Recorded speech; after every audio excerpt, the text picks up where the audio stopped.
लोकांतर संबंधी व्याख्यान का उपसंहार। श्री पराशर जी बोले, हे मैत्रेय, जिस शिशु मार चक्र का पहले वर्णन कर चुके हैं तथा जहां ध्रुव स्थित है, हे मुनि श्रेष्ठ, अब तुम उसकी स्थिति का वर्णन सुनो।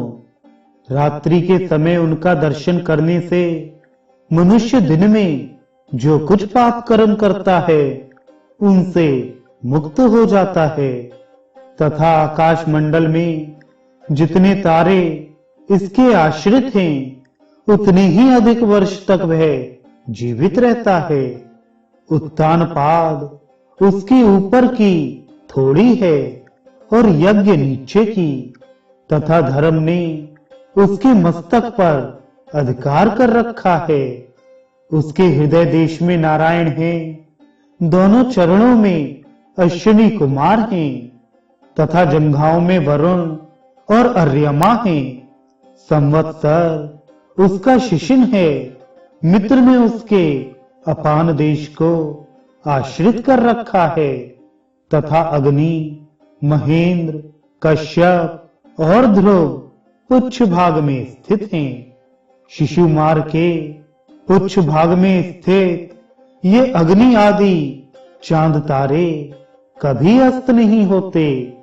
इस प्रकार मैंने तुमसे पृथ्वी, ग्रहगण, द्वीप, समुद्र, पर्वत, वर्ष और नदियों का तथा जो उनमें बसते हैं उन सभी के स्वरूप का वर्णन कर दिया। अब इसे संक्षेप से फिर सुनो। हे विप्र, भगवान विष्णु का जो मूर्त रूप जल है उससे पर्वत और समुद्र आदि के सहित कमल के समान आकार वाली पृथ्वी उत्पन्न हुई।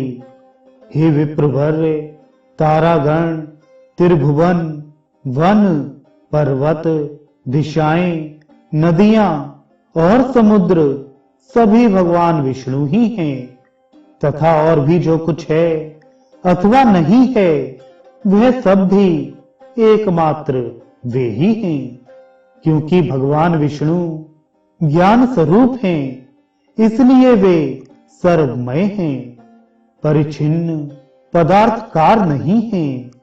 अतः इन पर्वत, समुद्र और पृथ्वी आदि भेदों को तुम एकमात्र विज्ञान का ही विलास जानो। जिस समय जीव आत्मज्ञान के द्वारा दोष रहित होकर संपूर्ण कर्मों का क्षय हो जाने से अपने शुद्ध स्वरूप में स्थित हो जाता है, उस समय आत्म वस्तु में संकल्प वृक्ष के फल स्वरूप पदार्थ भेदों की प्रतीत नहीं होती। हे द्विज, कोई भी घटादि वस्तु है ही कहां, आदि, मध्य और अंत से रहित नित्य एक रूप चित्त ही तो सर्वत्र व्याप्त है। जो वस्तु पुनः पुनः बदलती रहती है, पूर्ववत नहीं रहती, उसमें वास्तविकता ही क्या है। देखो, मृतिका ही घट रूप हो जाती है और फिर वही घट से कपाल, कपाल से चूर्ण रज और रज से अणु रूप हो जाती है। तो फिर बताओ, अपने कर्मों के वशीभूत हुए मनुष्य आत्म स्वरूप को भूलकर इसमें कौन सी सत्य वस्तु देखते हैं। अतः हे द्विज, विज्ञान से अतिरिक्त कभी कहीं कोई पदार्थ आदि नहीं है। अपने अपने कर्मों के भेद से भिन्न भिन्न चित्तों द्वारा एक ही विज्ञान नाना प्रकार से मान लिया गया है। वह विज्ञान अति विशुद्ध, निर्मल, निशोक और लोभादि समस्त दोषों से रहित है। वही एक सत्स्वरूप परम परमेश्वर वासुदेव हैं, जिससे पृथक और कोई पदार्थ नहीं है। इस प्रकार मैंने तुमसे यह परमार्थ का वर्णन किया है। केवल एक ज्ञान ही सत्य है, उससे भिन्न और सब असत्य है। इसके अतिरिक्त जो केवल व्यवहार मात्र है, उस त्रिभुवन के विषय में भी मैं तुमसे कह चुका।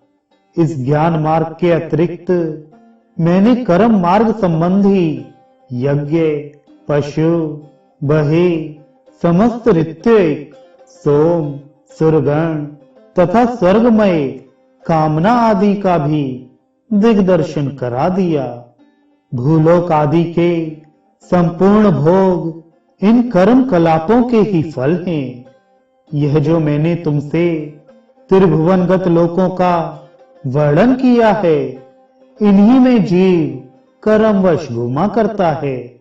ऐसा जानकर इससे विरक्त हो मनुष्य को वही करना चाहिए जिससे ध्रुव, अचल एवं सदा एक रूप भगवान वासुदेव में लीन हो जाए।